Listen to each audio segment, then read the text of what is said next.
welcome back to camp. Just getting back here myself. Time for a midday break. Spent the morning out hiking around the bush. It is November, so it is the season to be in pursuit of game. So I'm back at camp for my midday break, have myself a quick lunch. I got my outdoor cooking range fired up already and got my pot of coffee going. And I thought I would share my recipe for lunch today because it's based off of a recipe in Woodcraft and Camping. Nessmuk states his preference for fresh camp bread is the Johnnycake. And his recipe calls to bring a pot of water to a boil. To that water you add some salt and sugar, and then you slowly add in cornmeal until a thick mush is formed. And then you cook that mush over the fire for a few minutes like that. Then you transfer the mush into a greased tin, and you put a lid or cover over that tin. You place it over a bed of coals, place some coals on top of it to get an even cook. And after about 40 minutes, the bread is complete, or the Johnnycake is complete. I've tried this recipe a good number of times, baking it how he describes, and I have never had it turn out to a point where it's desirable. You'll find out when you bake it like that, you'll find that there's a nice crust formed on top, and it looks rather promising. When you remove it from the tin, underneath of that crust, and I really don't like to make this comparison, but it's about the closest thing I could think of.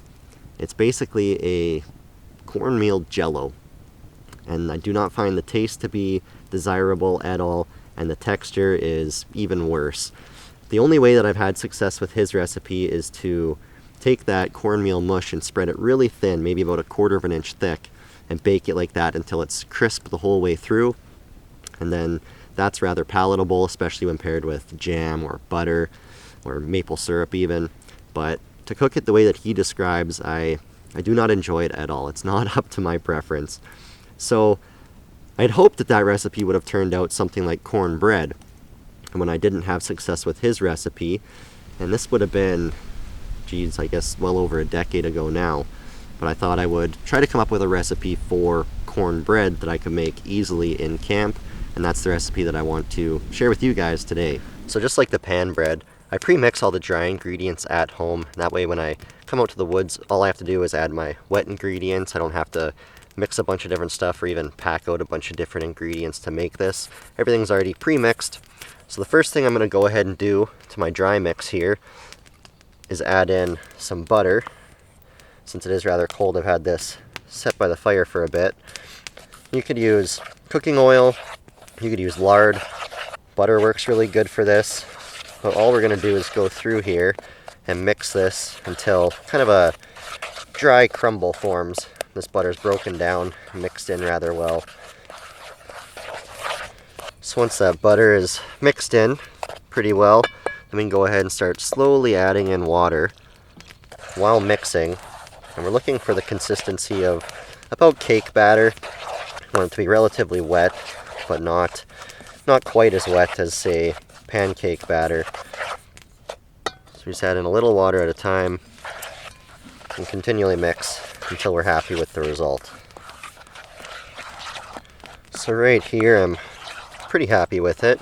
You can kind of see the consistency of it. Still a little bit thick, but definitely a lot more water in it than the pan bread recipe that I already shared. Went ahead and dumped the water out of this bowl and just set it on my cooking range for a few seconds just to dry it off, but still cold to the touch. All I'm going to do is take a little more butter and grease the inside of this. This is why I really like to have 2 pots around my camp for tasks like this, where you need one for mixing, one to hold water while you're mixing, then for greasing up to bake in. There we go. I always carry a rag in my cook kit, which I find quite useful for either wiping up my hands, cleaning up, drying dishes. It can be washed by hand very easily. So with our greased dish, go ahead and add our wet mix in here. Quite happy with the consistency of this. This is another reason why I like this cornbread recipe, because it's not quite as messy since you don't have to do any mixing with your hands. But we're just going to get as much of this mix into our bowl here.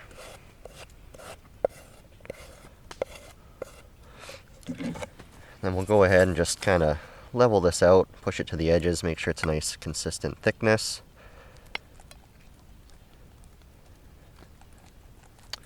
And that right there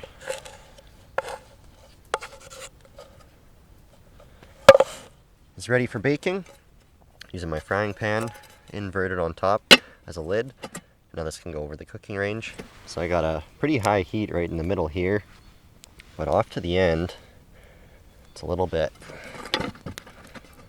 a lower temperature, so I'll place that there. And using my tongs, I'm just going to grab a few of these lively embers from over here, place them on top, try and get a nice even cook from both the top and bottom.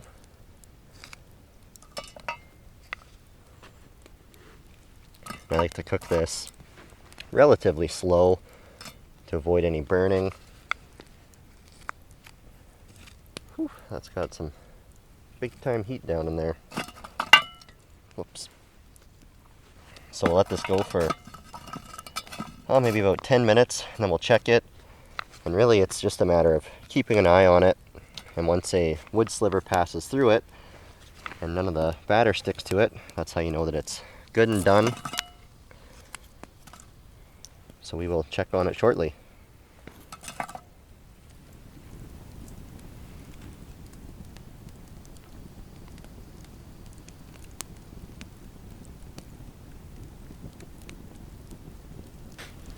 Alright, so it's been probably between 10 to 15 minutes, I would say. I have my pot grippers here, but another purpose or use for your cloth can be to handle, if it's cotton like this one is, can be to handle hot tinware like this. Set that off to the side.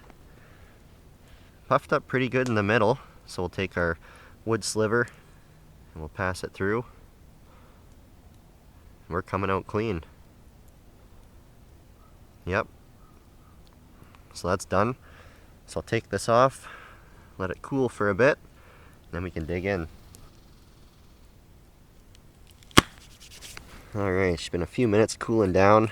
I can see it's already starting to pull away from the edge of the pot, which is a good sign. Hopefully we don't have any sticking. No burning. That is perfect. There we go. That is lunch today and breakfast tomorrow.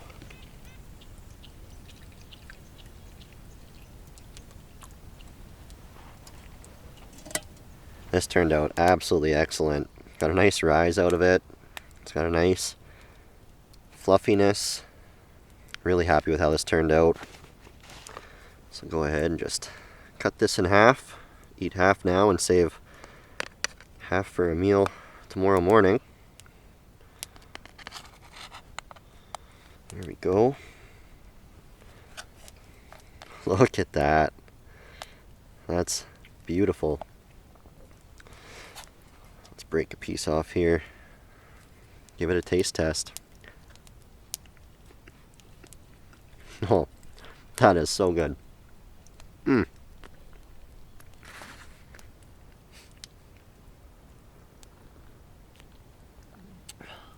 This stuff is really, really good.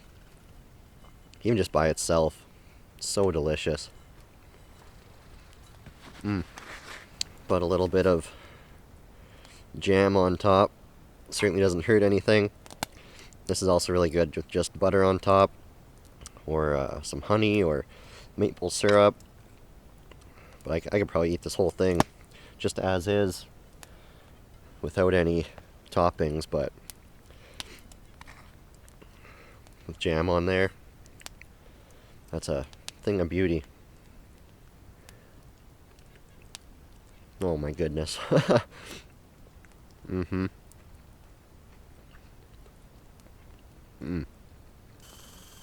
So crumbly and flaky, it's just, oh, so delicious. And nothing goes with this meal quite like a good hot cup of coffee. I'm sure some of you have tried Nessmuk's Johnnycake recipe and really like it. For me personally, this is much more preferable. I think it's just as easy to pack into the outdoors and to make over the open fire. Good simple recipe that definitely is enough to fill you up 2 times over. So hope you guys enjoyed this one. Thank you for watching. I will see you in the next.